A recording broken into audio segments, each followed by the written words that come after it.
In this video, we are going over 5 underrated strikers in football. I'm going to tell you who they are and why I believe they are underrated. That's coming up next.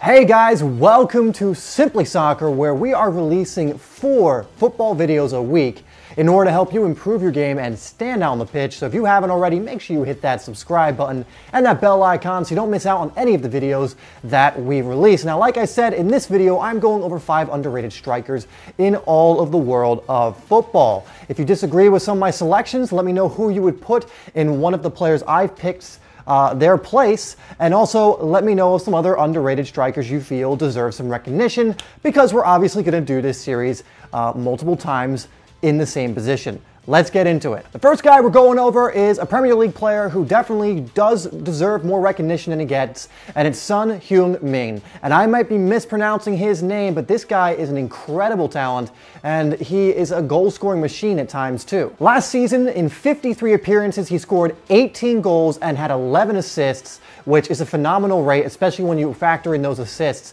And this guy is just someone who you know is unpredictable. He can produce that magic moment, and he can also score you goals regularly. 12 of his goals came in the EPL last season, with 4 of them coming in the UCL Champions League in 7 appearances, with a couple others coming in the FA Cup and the EFL Cup. And like I mentioned, Son is a very skillful, quick, and unpredictable player who has an eye for goal, and is definitely a player you should take a closer look at. Next up on the list is Leicester frontman Jamie Vardy.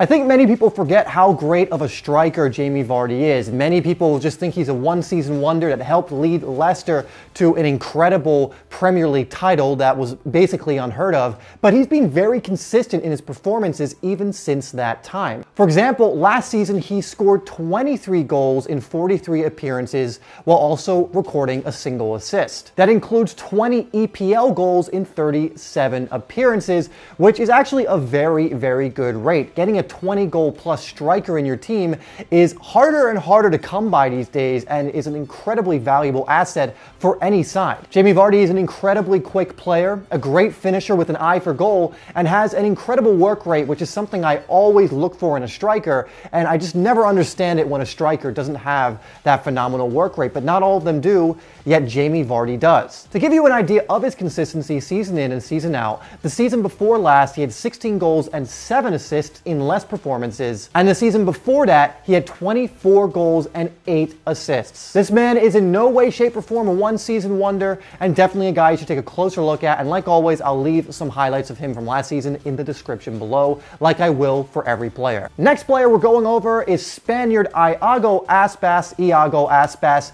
and many people think of him as just a Liverpool flop, but he has been setting La Liga on fire since he left Liverpool. Not only did he force his way into a very talented Spanish squad and was there in the World Cup, he's already got 5 goals in 8 appearances in La Liga this season. Last season, he scored 23 goals and had 5 assists in 37 appearances, coming 3rd in the top goal scorer charts in La Liga, only behind Messi and Ronaldo. Iago Aspas is skillful, creative, and has really good finishing ability, and he's just another one of those players that I really recommend you take a look at, because although you may remember him as not really having done a great job at Liverpool, he really has turned himself into a class striker since returning to Spain. Number 4 is Florian Thauvin, which again I might be mispronouncing, but this guy, oh my god, has really just set the world alight after leaving Newcastle to join Marseille. And again, you might just remember him as a Newcastle flop, but already this season in 10 appearances he has 7 goals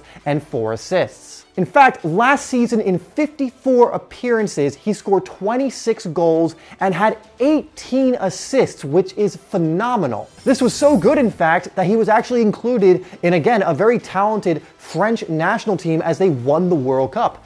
He is a World Cup winner. If you watch him, you'll realize just how skillful, creative, and how good a finisher this guy is. And if you've not been paying attention to him in recent years, definitely check out his highlights from last season, which once again will be down below. Okay, number 5 may be a player you've actually never heard of, and it's Jonas of Benfica. But wait until you hear how many goals this guy scored last season. In 41 appearances, he scored 37 goals and had 6 assists. that means that he was involved in more goals than he had appearances. And this is not just like one season wonder syndrome or anything like that. He's been consistent down the years, always having a really good return rate in goals and assists based on the appearances he makes. For example, last year, even though in a more injury-hit season, he had 18 goals and 6 assists in only 24 appearances. Now, there could be an argument made that because he plays for Benfica and the Portuguese league is slightly weaker than many of the other top leagues, that it's easier to score. But I don't care what league you play in. When you score that many goals, 37 goals, and get 6 assists, and it's more than your appearances, you're doing something right. And I really contest that most players who are doing that can score in most places. So definitely take a look at Jonas. He is an incredible finisher, scores some really good goals as well. I'll put his highlights down below. All right, guys, so those are the 5 underrated strikers in football that I have chosen. Let me know if you would replace one of the guys I picked with somebody else. Let me know your suggestions down below, and let me know which other positions you want me to cover in the future. Guys, thank you so much for tuning in to this video. I really do appreciate it. Let me know how you are liking this series so far, and in the future, we will be covering other things like 5 underrated players in La Liga, Bundesliga, different leagues, different nations, and so on. Once again, thanks for tuning in. Check out the other video I put up on screen. Don't forget to like this one, and I'll see you in the next video.